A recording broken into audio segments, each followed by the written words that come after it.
gorgeous out. Let's pop some ducks. This is the Upduck Podcast, a blend of upland and waterfowl hunting. Tune in as your hosts, Tyler Beaton, Jeff Ludicky, Matt Jeske, chat about training dogs and share their bird hunting stories, tactics, and strategies. All right. Matt, I heard the beat. Did you hear the beat? I did. Okay. All right. We're live. We're back. Another episode. It was good to record again. It was real good. I swear I haven't been here in a while. You haven't? No, you missed last week, didn't you? Yeah. Yeah. Yeah. Traveled. And then traveled the week before. Yeah. Yep. Traveled in 2 weeks. So Did you travel again? Wow. Mm-hmm. Dang. Okay. All right. We're getting killed. We're getting killed by the travel bug. That really puts a damper on recording podcasts, I got to say. Mm-hmm. So, Depends on when it's scheduled. I'll probably be able to call them from the hotel this time. okay. I have a better handle on what things are going on. Yeah. So. I would say in about 2 weeks, I'll be doing the exact same thing because I also be traveling for work. So hotel podcast. That sounds great. Yeah. And we have no Jeff tonight. Nope. No. Where's Jeff?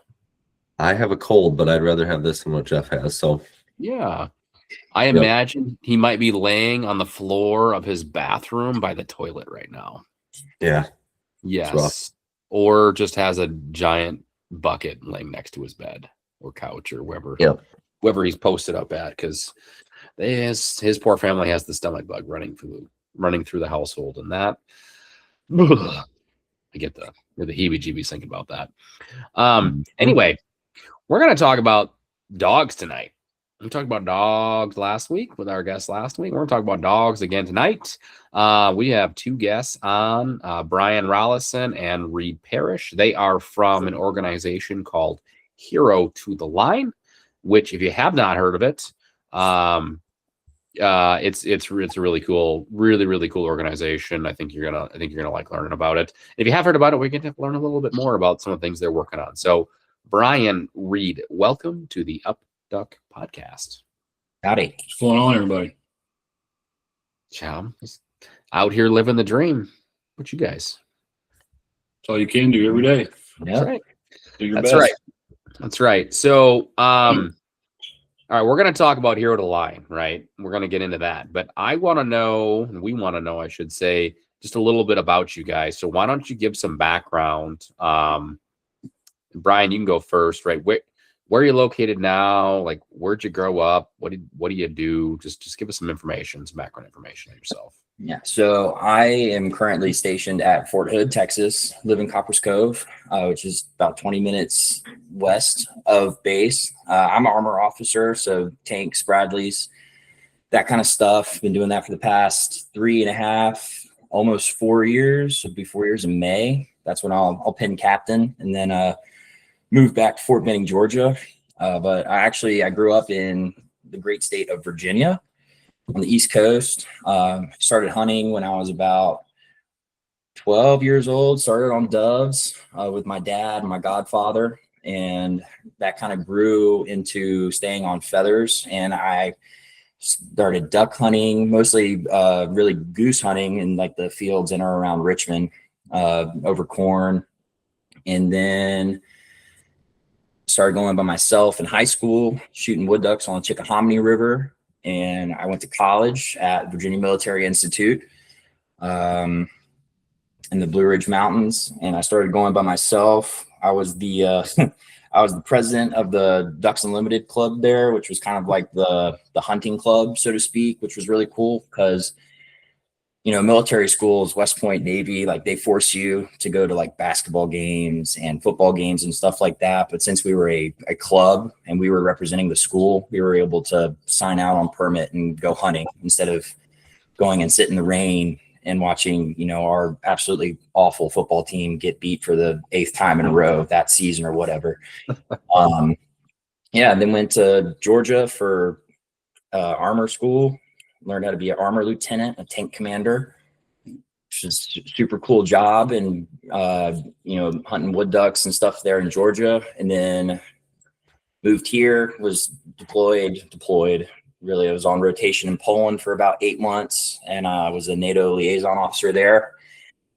Then finally got to do my first couple of hunts alone in Texas around here, which was a lot of fun.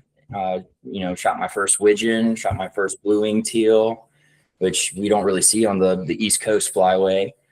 And then I got involved with this organization, and I met my buddy Reid here, who I hang out with a lot, and we go hunt together. And yeah, now it's just all trying to find vets and active duty service members' dogs, their new furry best friend, and just keep on getting on with the get going, It's awesome. I have so many questions here for you. I would forget all of them because Reid, your turn. Why don't you tell us a little bit about yourself? Where'd you grow up? What do you do? Yeah, man, I was, born and raised here in Texas. I was born in Austin and raised in the Fort Worth area. Went to high school and everything there. Played football, all that fun stuff. Hunted when I could with friends. Really didn't know much about it until I got older. Didn't get more into it as I got older. Joined the military in 2004. 2 deployments, Iraq and Afghanistan. Got out in 2011. Continued my career as a diesel mechanic like I was in the Army. Worked here and there, different jobs.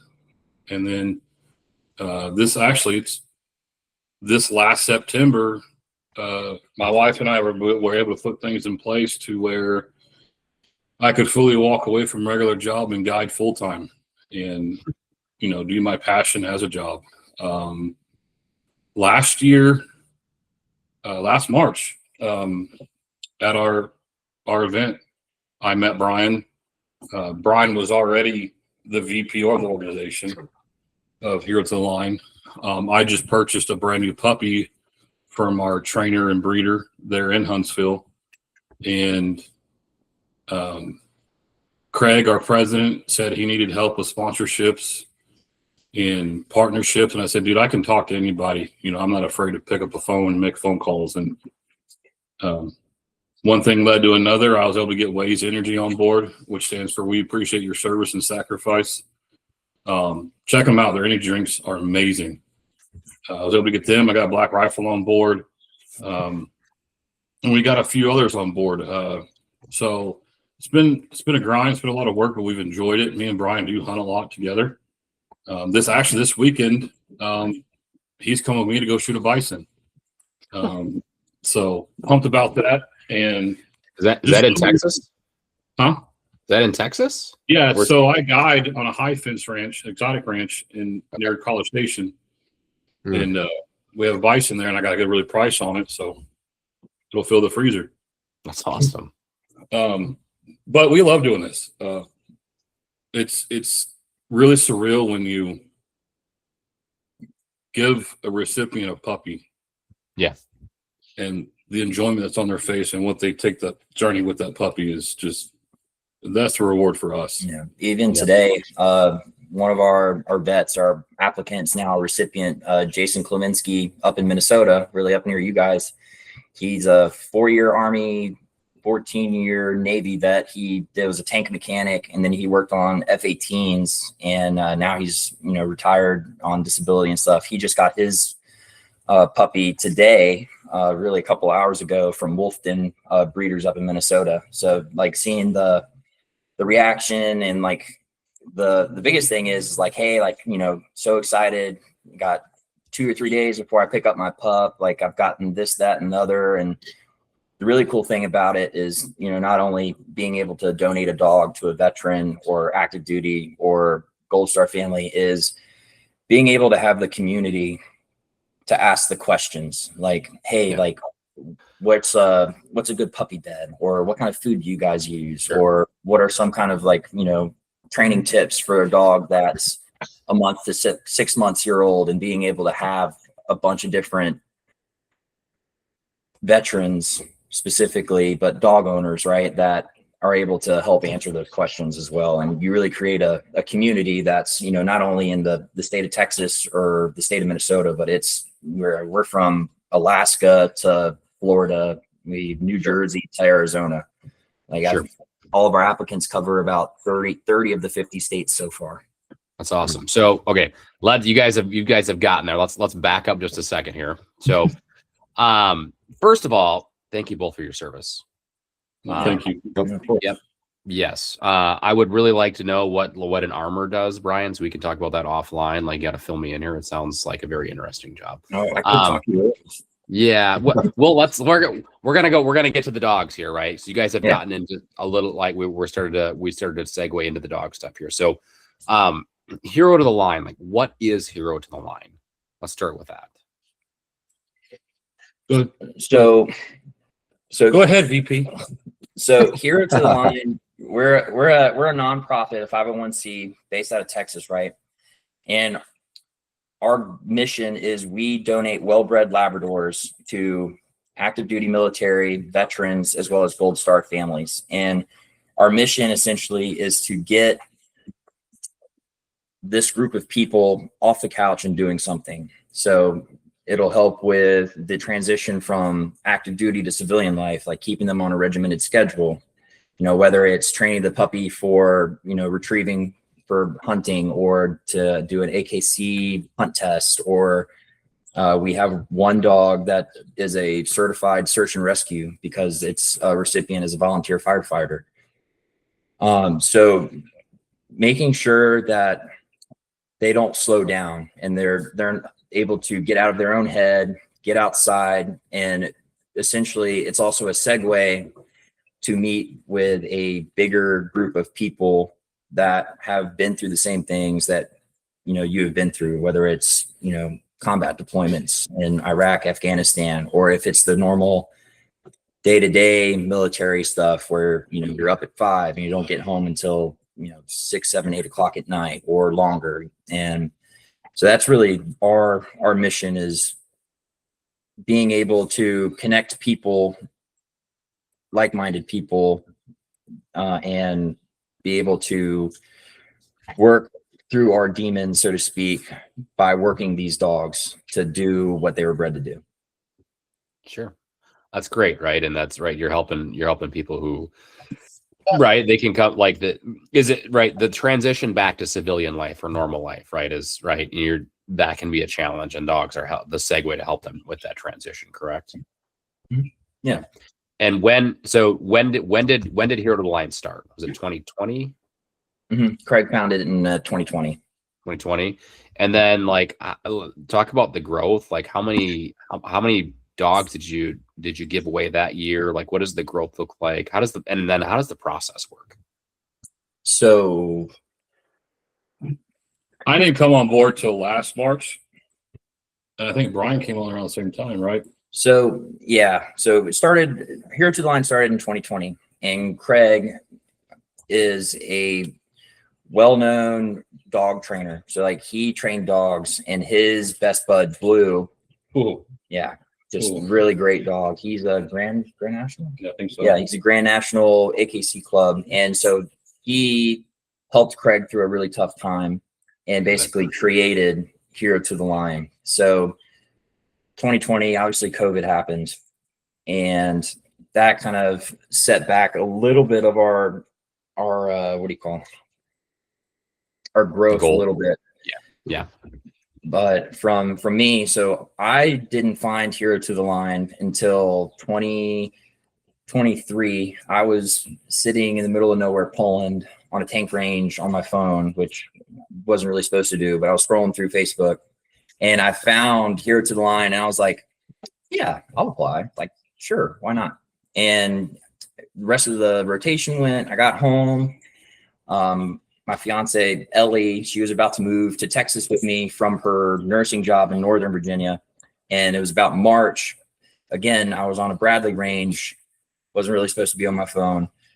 And Craig calls me out of nowhere. And I was like, is this a scam? Like, I don't remember this. And he was like, no, like, you applied like a month or so, like however many months ago, like you were in Poland. I was like, oh, that's crazy. And he was like, hey, you're going to get your dog in August of 2024. And so I waited, and lo and behold, my father actually passed away very suddenly from a heart attack in June of 2024. And Hero to the Line was really the big thing that kind of got me out of my funk with that, because I had the whole month of July to get ready for the puppy. And then I got my puppy Daisy in the beginning of August, and we started training and getting outside, and I would come home from work all the time. And, you know, just spending time with her, having a dog around, you know, it's really life-changing. It really is. It's awesome. That's awesome. Reid, have you also been a recipient? So that's funny. No, I'm not a recipient, actually. So I have 2 labs. I have my 3-year-old Bo, who is my waterfowl dog. And then I have Boone, who is my hunt test dog.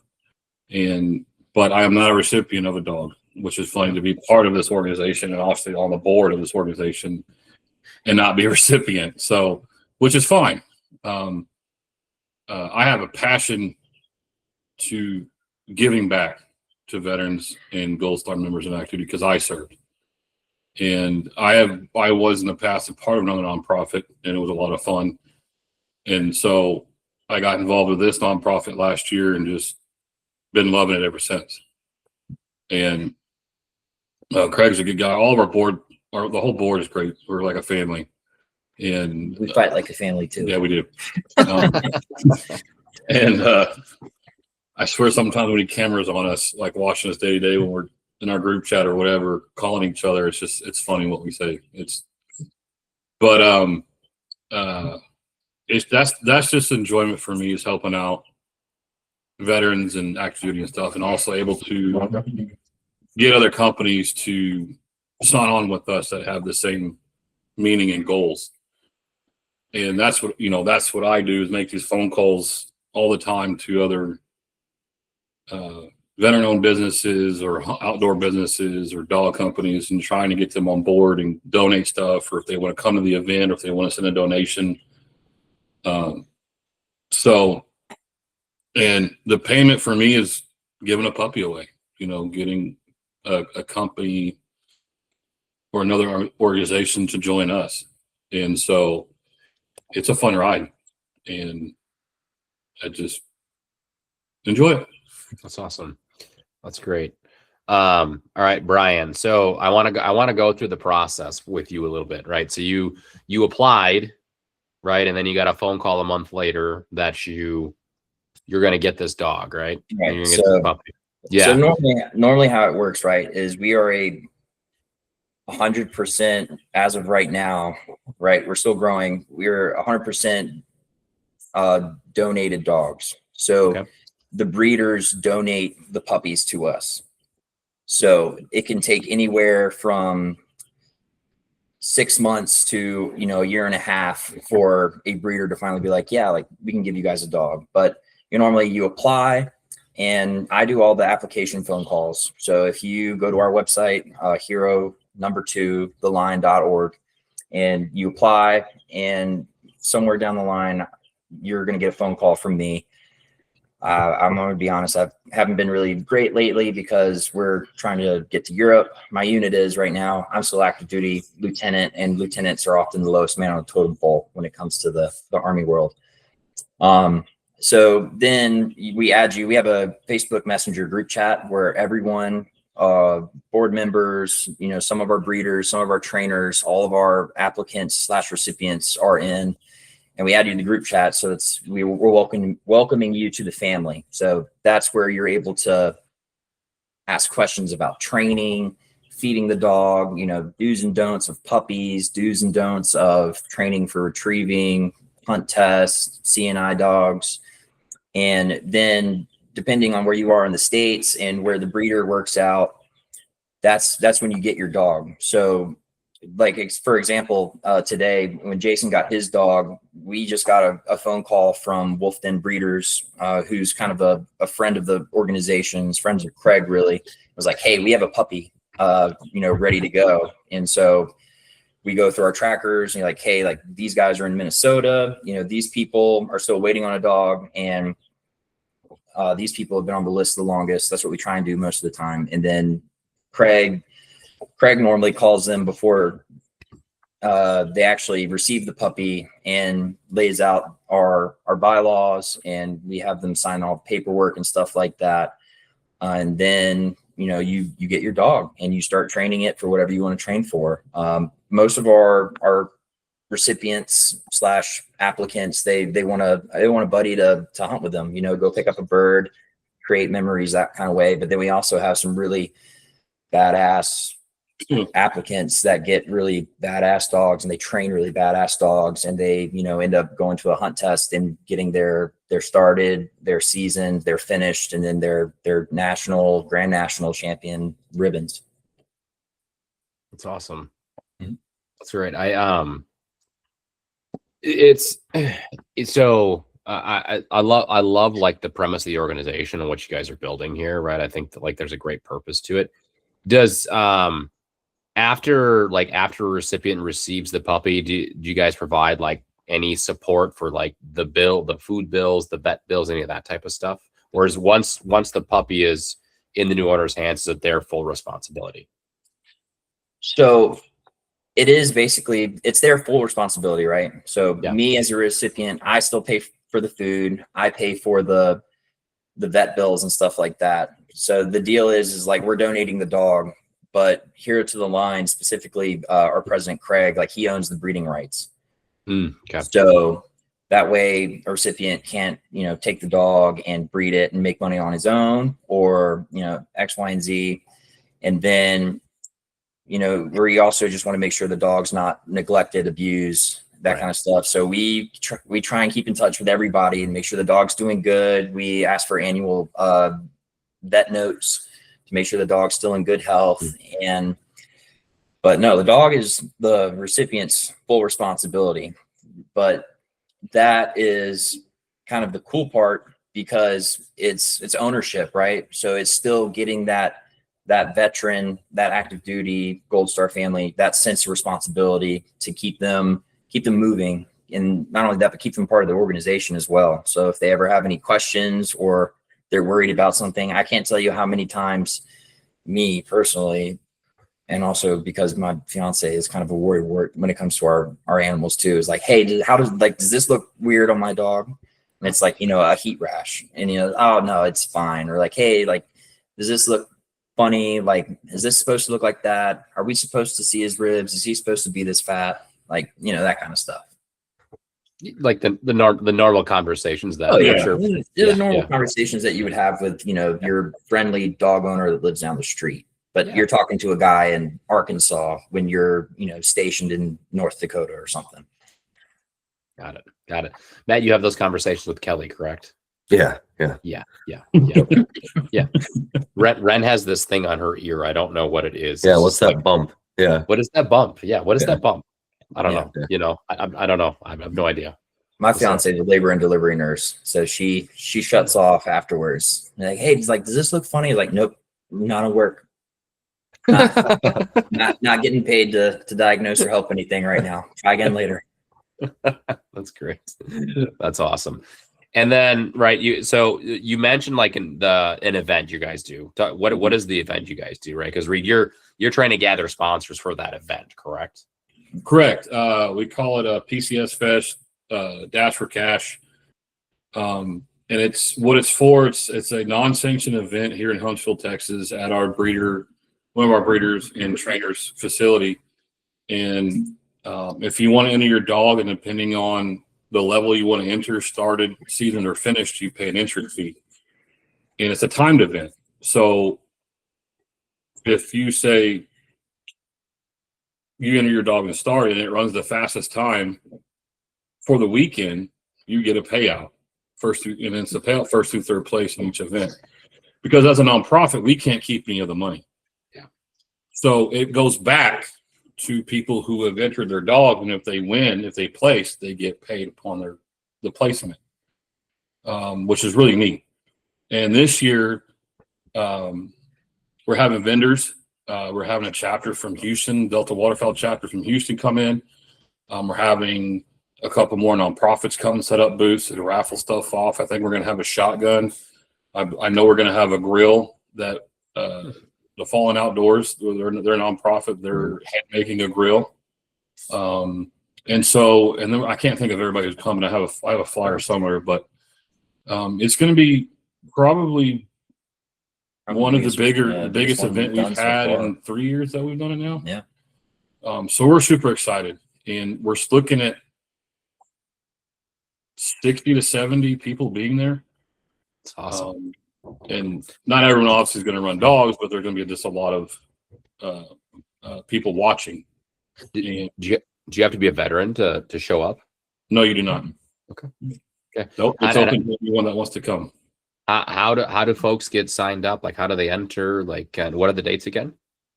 It's the last weekend in March, Okay. 28th, 29th, right? Mm-hmm. We have our stuff shared all over Facebook. We do have a website, heretotheline.com as well. It's on there. Okay. And so there's plenty of areas to find the event. We're sharing all of our flyers all the time, all over social media. And so it's open, like I said, it's open to anyone. Okay. That's awesome.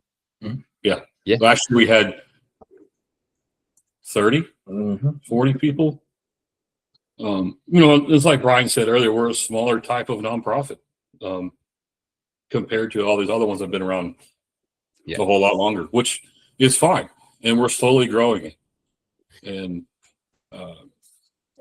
it's a lot of fun for me, for what I do, to get the phone calls and they say yes.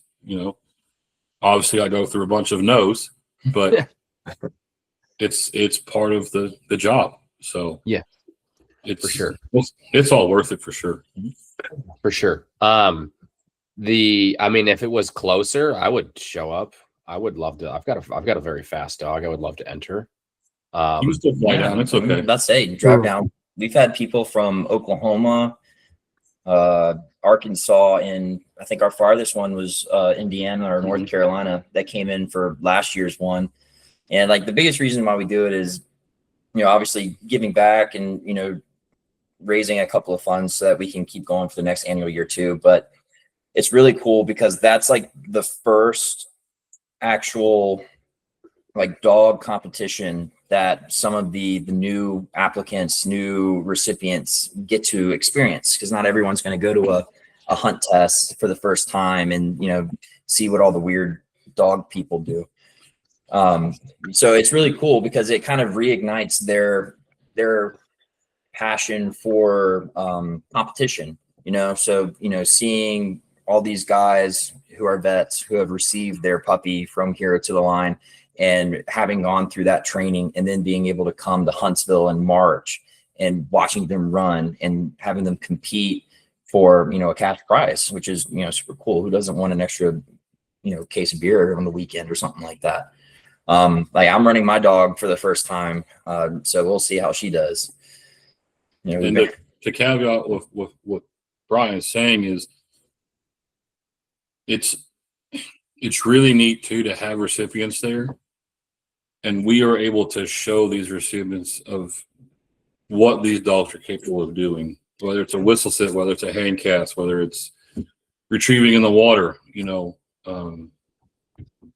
It's just, man, I can't explain enough how much fun it is. I mean, I love doing hunt tests. So does Brian. Yeah.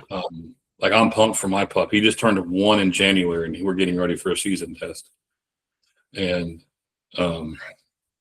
it's just so much fun even to watch the advanced dogs run.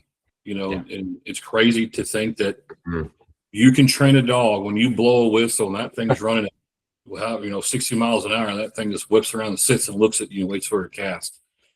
I mean, that's the thing that we love, is being able to show our recipients that too. It's like, man, you don't just have a puppy. You have a dog that'll please you however you want, in training. So it's just a lot of fun. I love that, because you're going right where what you went right to the point I was thinking of, right? Because like Matt, like we've talked about this before, but like the first hunt test you went to, right? First time you saw a finished dog run, what did you think? Yeah, I was gonna say I went down to watch a friend with the started dog and this finished dog, and this finished test was incredible. I mean, it was like game changing. It was like, that's what I want to do with all of the dogs I'll ever own now. Yeah. I just remember watching this triple. It was super windy on the water, and it was a keyhole blind, like up through the trees. It was like this crazy test. And yeah, it will change your mind on what you think a dog can do. It's nuts. Yeah. And I had the exact same thing. Like I started hunt test with my dog when he was like 8 months old, and we ran, and then I'm like, I want to walk down and watch the finished dogs run. Right. And I walked down, and just watching. And Dan Erkey, of course, is one of the trainers running, who was like one of the best trainers. He has a program out now, but before that, I don't think people really knew. If you didn't go to the Grand, you don't run HRC test, you don't know who he is, but he's an incredible trainer. And his dogs are like, the joke I always make, it's not even a joke, but like the thing I always say is, if his dogs weren't different sizes, different colors, you'd swear he's pulling the same dog off the truck every time. They're just like, they're just like, I don't want to say robots, because that gives like a negative connotation that they're slow, but they're a perfect heel, a perfect sit, right? They run tremendous blinds. They take pretty much every cast, right? And we're walking down there, and I'm seeing his dogs work at a perfect heel, and I'm watching these dogs run, and it was a water series too, and I'm just like, I want to do this. Like, this is what I want to do with my dog. That's when you look down at your dog and you're like, that's what you got to do, man. Like, yeah. You're going to get there one day. Our pro trainer, Guy Anderson, they just did Giddings Master Nationals last October. And his dog, Hannah, won Master National. And just to know, like, I think another cool thing about that, obviously shout out to Guy and everything he does, but it's really neat to have your dog at the same place being trained by the same trainer, and he's out there kicking ass, and it's so cool, man. Just the dog world and the training world it's a lot of fun. I keep saying that, but it's true. It's just, if I could, I would do it every day with him. I mean, you're talking to a couple of hunt test guys here. So we're picking up what you're putting down for sure. Because it's so eye-opening, going back to like, right, the event you guys have, right? These people show up, and if they've only had like a duck dog, or they haven't really seen an advanced level dog, and the first time you see it, you're just like, wow. Exactly. Yeah. Just wow. Well, I think I've talked about it. Not even a hunt test. The first time I went over to that friend's to train, and he showed me, he heeled his dog down, and then he heeled the dog back like a couple feet. I didn't know that you could get a dog to walk with you backwards. Like, I was so new and green with the little puppy that I didn't know. Yeah. Like, that is amazing. And now I just expect it out of my dog. Like, if I stop, you stop. If I back up, you back up. But like, at the time, it was just mind-boggling that you could do that. Yeah. But it never gets old either. No. And, bringing it back around full circle, right? It's like, okay, you open up these people's world that, wow, you can do this with your dog. My dog can do this. This puppy that I'm getting, there's a dog that I just got can do this. And wait, how do I do it? Oh, wait, I can train every single day when I'm not hunting. Like, all of a sudden, it's like 365 days a year. There's a reason to get up and move and get off the couch, because it's not just taking care of the dog, it's going and having fun with your dog. I mean, I love training, right? Like, it's a process, and I love the process of it. And it's like, you see the growth every day, and it's like, you work at it every day, and it's like, oh, it's duck season. Well, that's what we have a dog. Let's go duck hunting then too. Yeah. So That's your Super Bowl. Yeah. And I think the two that, like all of us love with the training part is when you're training the dog and that light bulb comes on with the dog. Oh yeah, I'm supposed to do this. Mm-hmm. And you're finally like, yes, he or she, got it. Finally, yes. And okay, let's do some more. So yeah, definitely. Yeah, no, it's awesome. How many dogs a year, like, are you guys able to place with veterans? So it changes from year to year. So we have up years, down years. In an awesome world, it would be anywhere between 5 and 10 dogs a year. Sure. But our biggest saving grace, so to speak, is whoopsie litters. Mm-hmm. So my dog Daisy is from a whoopsie litter. So her mom Lily was not certified or didn't have any ribbons or nothing yet, and then they were at a breeder trainer at Guy Anderson's in Huntsville, and one thing led to another, and then there's magically 7 puppies that they're able to donate. And that's when my fiance Ellie and I, we went and got the dog, and it was me and 6 other veterans. And the coolest part is like, veterans of all ages, backgrounds, branches, and we were able to bond. Like, I still keep in touch with one of the recipients, Grant Gunderson, and his wife Kirby Gunderson. They're both field artillery officers at Fort Sill. They were stationed here. They literally just moved. Oh yeah, they did. Yeah. But they have Daisy's sister, Scooter, named after the infamous Scooter's bar in Lawton, Oklahoma. And like, we're best friends with them right now. And it was mostly through the dogs, and we still talk with, the other guys like Matt Brown. He lives up in northern Texas. Cimarron Rapp, he's a dog trainer, also a veteran that lives up in Oklahoma City. But without the whoopsie litters, and we're just solely, waiting on the onesies and twosies of the donations, I'd say, 5 or 10 dogs a year, 10 being the best. Okay. And you mentioned like dogs bring people together. I mean, Matt and I met at a hunt test. Oh, cool. really? Yeah. Yeah, literally, that's how we met, is at a hunt test. Yep. So, like, how do you find? So, I'm going down this route. I'm going down a rabbit hole. So, Matt, if you have something you want to jump in here, but I'm going down a rabbit hole. Oh, very good. So, like, how do breeders get connected with you guys? Right? Like, it to me, I'm like, okay, how can we connect more breeders with your organization, right? So that you have more puppies to place. Like, that's where my head is going. So, how do people get connected? How do breeders get connected? So our biggest connection that we have is Craig. Yep. So Craig, he was a trainer. He knows a lot of trainers. He lives in Indiana, so he knows them from Minnesota, Indiana, and then he met up with Amy Smith and Guy Anderson. So that's Anderson Kennels and Southern Dreams Retrievers. So that's Guy and Amy, they're kind of like our national, they're on the board of Hero to the Line, and Guy is our recipient mentor. So he's kind of like the guy to go to for questions and stuff like that. And then Amy is our professional breeder. So she vets all the breeders. She asks all the hard questions that like the breeders would know. But the biggest way that we do is, we pick up a phone, we scroll through Facebook. Our biggest person that does it right now is Tyler Stanky, our operations manager. He's on his way out. He's a active duty Army captain, but he's about to go get his MBA from the University of Texas. So he's got a lot of time on his hands. So he's been like scrolling Facebook. He's been calling breeders left and right. Anything from lab breeders, Boykin breeders. Yeah, he does a lot. Yeah, he does. Tyler does a lot. Tyler does a lot, and we don't thank him enough, but we should.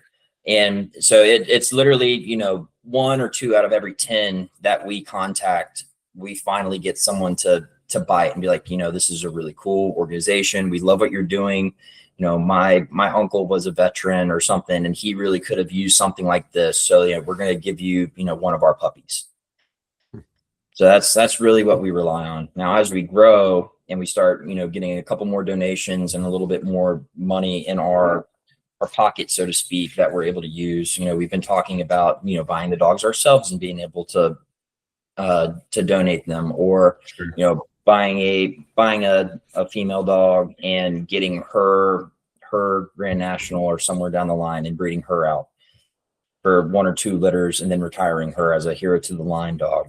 So that's obviously 5-10 years down the road, but it's all about just picking up the phone, scrolling or calling, or, most of the time, I'll call and someone who's got an application open, and I'll talk to them and be like, yeah, like I have this guy who breeds, in Virginia or North Carolina. I talked to a German short-haired pointer breeder 2 or 3 months ago about possibly donating a litter halfway down the line.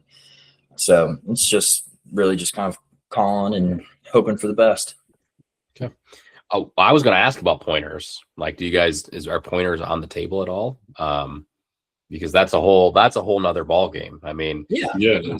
So yeah, we like if we you want, specialize- right. I mean, like labs, it's like, okay, we go out, we train, we work on this, but it's like, you want to get people off the couch, just put a GSP in their house, because they don't get it. If they don't get Yeah. off the couch, the dog will. Something You know, absolutely wild. yeah. Or like a toller or something. Yeah. But we specialize in labs because labs is what most of us grew up with for the most part. But there are some instances. So we have a gentleman that is an applicant, Marty Jackson. So he's a vet. He did a bunch of stuff for I think he was an Army or a Marine Corps vet. I should know this. I went on a hunt with him. What was that? A month ago? Oh, with Tony? Yeah, with Tony. Yeah, he's a recipient. Yeah, he's a recipient, but he has a autoimmune muscular problem from his past service. So one of his things that he asked for is he wanted a Boykin because Boykins are smaller, and he would have an easier time picking them up and stuff. And that has been, again, talking about Tyler, that has been Tyler Stinky's like goal, is finding Marty a Boykin. And I hope Marty's not listening to this because we kind of want to keep it a surprise, but we may or may not have found one, and we're hopefully giving it to him this summer. So like retrievers, like we want to place well-bred retrievers. Like right now we primarily do labs, but there are the certain instances where, kind of like in Marty's case, if it's going to be easier for the recipient because, he has a physical condition or something like that, it's going to be easier for a different set of dog. Then, we try our hardest to try and do that for them. We don't really specifically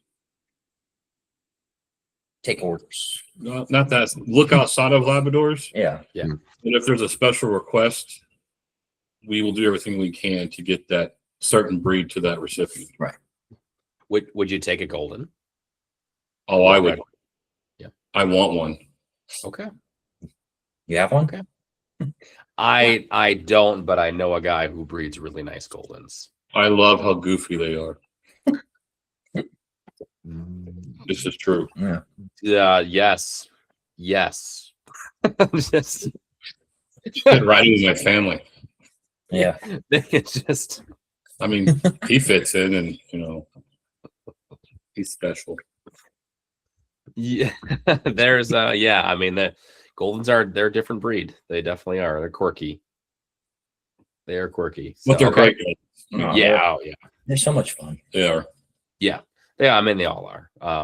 Right. They're all bred with a purpose, right? And Exactly. Right. right. Figure out that purpose, find out what makes them tick, have fun with them, go do what they're bred to do. And yeah, it's awesome. Okay. I'm thinking about, I have lots of ideas just spinning in my head here. So this is great. That. It's good. Yeah, no, it's like, would you ever have breeders reach out to you?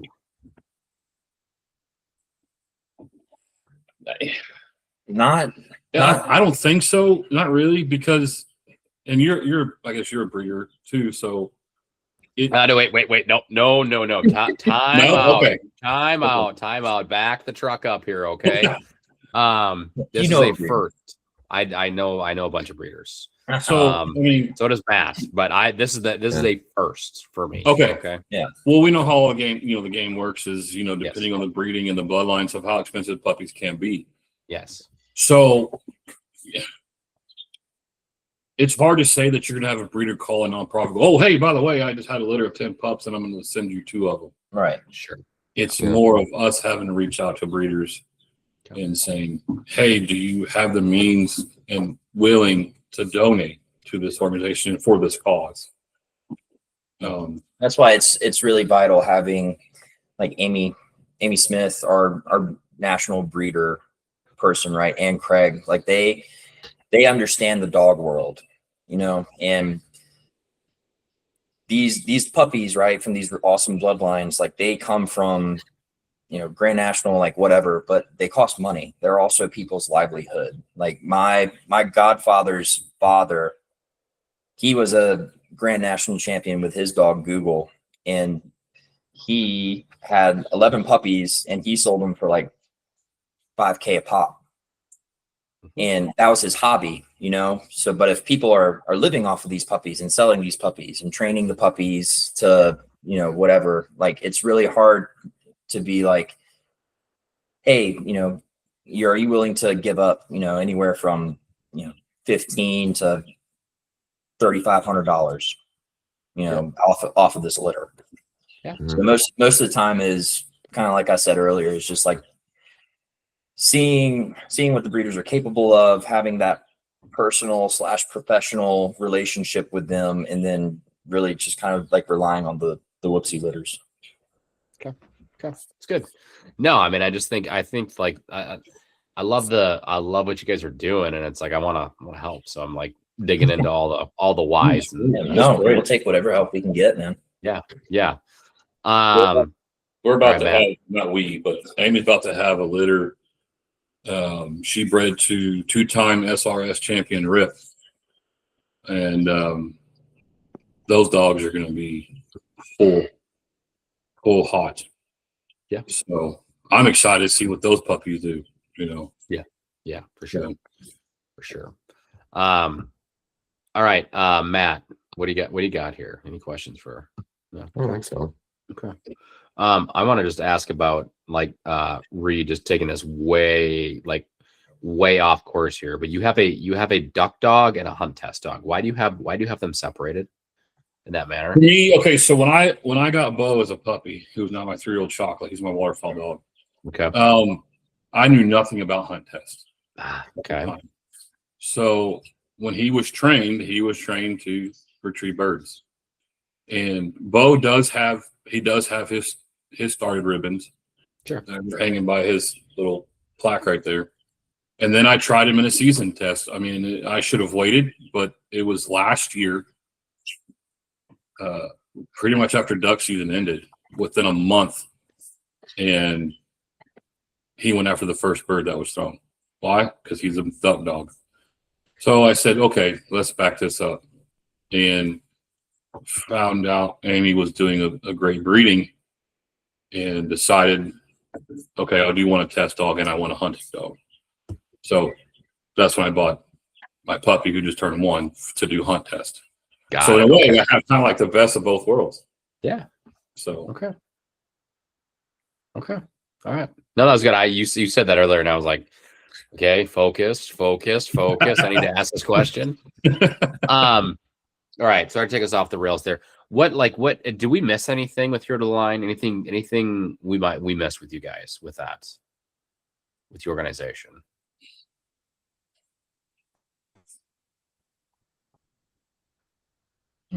nothing I can think of. Not that I can think of, but I've been up since 4:30. So. Oh well, let's segue then. All right. Let's segue. We finish our podcast with a round we call Sky Blast questions, right? These are off the hip, off the cuff. Anything from hunting to food to vehicles to anything in between. Our job is to ask the questions. Your job is to simply answer with the first thing that comes to mind. Oh Lord. Yeah, we finish on a lighthearted, fun note. I know. Okay. All right, you guys game? Yeah. Oh yeah. Okay. All right. I didn't write any of these down, so they're all like in my head here. Matt, you I want say to it's been a while since we've done it, but I think I Yeah. can remember mine. Yeah. Yeah. What's your waterfowling shotgun of choice? Winchester or Franke?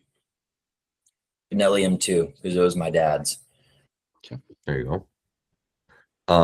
Do you have any favorite taxidermy? If you have any, what's your favorite mount? Oh, right now this guy behind me.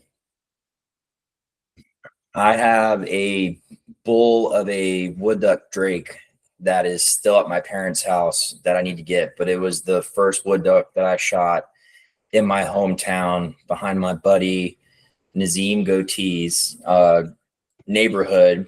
And we went out and I shot him and I kept him in a cooler in my truck. And I went to school because I was a senior in high school. And then I drove into the city of Richmond from Hanover County, Virginia, to the taxidermist and dropped them off all on the same day. Yeah, That's awesome. That's a good story. That's a great story. My last one. Do you guys have any? What's a bucket list hunt that you guys have? Something you want to do in the future? Ooh. That's a tough one, man, because I'm a huge outdoorsman. Scooter hunt on the Eastern Shore of Virginia. I'd have to say bull moose. Ooh. Okay. Yeah. Okay. All right. That's good. That's great. Yeah. All right. Coffee or energy drinks? Both. So hard. Or is it one or the other? One or the other. Whatever's available in my line of work. Coffee. Like, please. All Care right. if it's powder. Okay. Are you black coffee or cream and sugar? Well, both, because I have one that's made by Buffalo Trace called Bourbon Cream, and it's Oh. amazing in your coffee. I suggest you go get it. Black coffee. Or black, yes, if I can't get that. Okay. All right. When do you bring the next dog home? When do you bring the next dog in your house? Depends on my wife. Depends on my fiance. Yeah. She wants a black lab as a wedding present to have the Labrador trifecta: black lab, chocolate lab, and yellow lab. Okay. Okay. All right. When is the wedding? December 19th. All right. All right. I mean, that seems like a good gift. Yeah.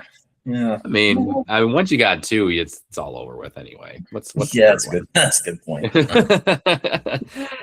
Okay. Pizza or tacos? Tacos. Okay. Yeah. Since living in Texas for the past 4 years, tacos. Okay. All right. Ford or Chevy? Neither. GMC. Dodge. Oh, okay. All right. All right. Cummins. Dodge Cummins. Okay. All right. What brand of waders you guys using? I have Gator waders. Gator waders. Okay. I have Tidewees, Okay. but I prefer the Bandits. But mine broke. Okay. All right. Excellent. And then okay. I gotta ask. Do you guys drink sweet tea since you're in Texas? Yep. Okay. All right. And so, right, you lived in other states. What state has the best sweet tea that you've had? Texas.